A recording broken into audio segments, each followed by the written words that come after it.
IKEA just launched the cheapest smart home devices on the planet. $6 bulbs, $8 sensors. Everyone is telling you to buy them. I'm telling you to stop, because 5 of these products have problems IKEA doesn't mention on the box, on the website, or in the app. I'm exposing all of them, plus 2 setups that actually work. Let's go. Mistake number 5, buying sensors without a thread border router. This is the trap that catches the most people, and IKEA set it deliberately. You walk into IKEA, you see the MIG-Bet door sensor for $8, the MIG-Spray motion sensor for $10, the Clipbook water leak detector for $10. You pick up 3 of them, you go home, you open the box, you scan the QR code, and nothing happens. The sensor sits there dead because every single battery-powered sensor in IKEA's lineup requires a thread border router to function. Without one, these sensors are expensive paperweights. A thread border router is what connects these low-power devices to your home network. IKEA's Dirigera hub has one built in. That's $109 in the US, so that $8 sensor just became a $117 sensor. That $10 motion detector just became a $119 motion detector. The affordable smart home starting at $8 is actually an affordable smart home starting at $117 if you're starting from zero. Here's what makes this worse. When these devices first launched, IKEA's product pages did not clearly state this requirement. Thousands of people bought sensors thinking they could pair them directly to their phone. You can't. IKEA quietly updated the product listings after complaints started flooding in, but the damage was done. Reddit, Amazon reviews, and smart home forums were already full of people asking why their brand new IKEA sensor won't do anything. Now, here's the part IKEA should be screaming from the rooftops, but isn't. You might already own a thread border router and not even know it. Apple HomePod Mini has one. Apple TV 4K 2022 or later has one. Nest Hub 2nd generation has one. Nest Wi-Fi Pro has one. If you own any of those devices, the IKEA sensors will pair directly without the Dirigera hub. You don't need to spend $109. But IKEA doesn't tell you that on the shelf. They don't print it on the box. They don't mention it in the app. Because IKEA would rather sell you a $109 hub than tell you the HomePod Mini you already own does the same job. That's not an oversight. That's a business decision, and it's costing people money they don't need to spend. Mistake number 4, the Billreza scroll wheel remote. The Billreza scroll wheel remote is $9. It looks beautiful. Smooth scroll wheel for dimming, 3 device groups, magnetic backing so you can stick it to your fridge. IKEA markets it as the simple way to control your entire smart home. On the Dirigera hub, it works perfectly. Smooth scrolling, intuitive dimming, scene switching, exactly what you'd expect. On Google Home, it shows up as 9 separate buttons. The scroll function doesn't work. None of the buttons show up as usable triggers in automations. On Amazon Alexa, same story. Connects, but the scroll functionality is completely gone. Buttons pair, work briefly, then vanish from the network while everything else keeps running. On Apple HomeKit, better, but still not full scroll wheel support. 9to5 Google confirmed this at CES 2026. They tested IKEA's remotes hands-on and reported that Google Home doesn't properly support some of these generic devices just yet, the buttons in particular. They'll connect, but Google doesn't know what to do with them. That's a direct quote from their hands-on review. IKEA certified this remote as a Matter device. Matter supposed to mean works with everything. This remote does not work with everything. It works with one platform properly, IKEA's own Dirigera. Every other major platform treats it like a broken calculator. The dual-button Billreza remote for $8 works fine everywhere. Same magnetic backing, same build quality. It just has 2 buttons instead of a scroll wheel. If you're not running the Dirigera hub, the scroll wheel version is a waste of money. IKEA knows this. They sell both versions side by side on the same shelf, and they don't tell you that one of them barely works on 3 out of 4 major platforms. Mistake number 3, the Alpstuga air quality sensor. The Alpstuga is $30. It measures CO2 levels, PM 2.5 particles, temperature, and humidity, all on one compact display. Competing monitors from other brands cost $60 to $80. At $30, this looks like a steal, until you open the box. First problem, there's no USB-C cable inside, no wall adapter. The Alpstuga requires constant power to function. It's not battery operated, and IKEA ships it without the one thing it needs to turn on. A $30 device that requires a cable to work, and IKEA makes you buy the cable separately. For a first-time smart home buyer, opening that box and realizing you can't even power the device without another trip to the store is a terrible first experience. And IKEA knows exactly what they're doing. They sell the USB cables in the same aisle. Second problem, the data goes almost nowhere. The Alpstuga tracks 4 measurements: CO2, PM2.5, temperature, and humidity. That's impressive hardware for $30, but what can you actually do with that data in the IKEA app? Almost nothing. You can see current readings, you can look at basic history graphs over days and weeks, but you cannot create an automation that says when CO2 rises above 1000 ppm, turn on the smart plug connected to my fan. You cannot set temperature thresholds that trigger actions. You cannot combine air quality data with other sensors. The IKEA app turns a 4-sensor air quality monitor into a fancy thermometer you can glance at. That's it. The hardware is capable of so much more, but the software treats it like decoration. Now pair the Alpstuga with Homey Pro or Home Assistant, and suddenly every reading becomes a trigger. CO2 above 1000, fan turns on. Humidity above 65, dehumidifier activates. Temperature drops below 18, heating adjusts. Same $30 sensor, completely different value. But IKEA doesn't tell you that on the box. They don't tell you it measures air quality. They don't tell you your own app can barely use the data it collects.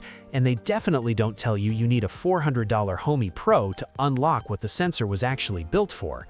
If you're finding this useful, hit that subscribe button. We put out smart home videos every week exposing what the brands don't tell you. And drop a comment. Did you already buy any of these products without knowing? I want to hear your story. Alright, let's continue, because it gets worse. Mistake number 2, the Dirigera hub pairing disaster. The Dirigera hub is the brain of IKEA's smart home. $109. Matter controller, thread border router. It manages every device, runs automations locally, and bridges your old Zigbee gear into the new ecosystem. Without it, the sensors don't work. Without it, the app is useless. IKEA's entire smart home depends on this one white cube. And for months, it couldn't connect its own devices. When IKEA launched the new Matter lineup in January 2026, customer complaints started immediately. Devices would get stuck on checking connectivity to Thread network and never finish pairing. Bulbs would spin in the app and time out. Door sensors would fail 3, 4, 5 times in a row. The IKEA Home Smart app on Google Play and the App Store filled with 1-star reviews from people who couldn't get a single device connected. Notebook Check reported in March 2026 that IKEA pushed firmware update 2.934.0 specifically to improve the stability of the onboarding process for Matter devices. That's corporate language for our hub couldn't do the one thing it's supposed to do. And this wasn't the first fix. The previous update addressed Thread network performance issues and a bug that broke device room assignments. The update before that fixed other pairing problems. 3 firmware updates in 3 months, all addressing the same core issue. Devices won't connect to the hub that's supposed to connect them. Here's what IKEA doesn't tell you in any setup guide. New devices enter pairing mode automatically when you first power them on. That window lasts about 15 minutes. After that, the device silently exits pairing mode. It looks dead. The app can't find it. You think it's broken. It's not. It's just stopped listening. For bulbs, you need to do 6 rapid on-off power cycles to re-enter pairing mode. For sensors and remotes, pull the batteries and hold the pairing button for 10 seconds. IKEA could print 1 sentence on the Quick Start card explaining this. They don't. There's more. IKEA's own buried troubleshooting page recommends putting your phone on 2.4 GHz Wi-Fi during setup because 5 GHz causes roaming issues during pairing.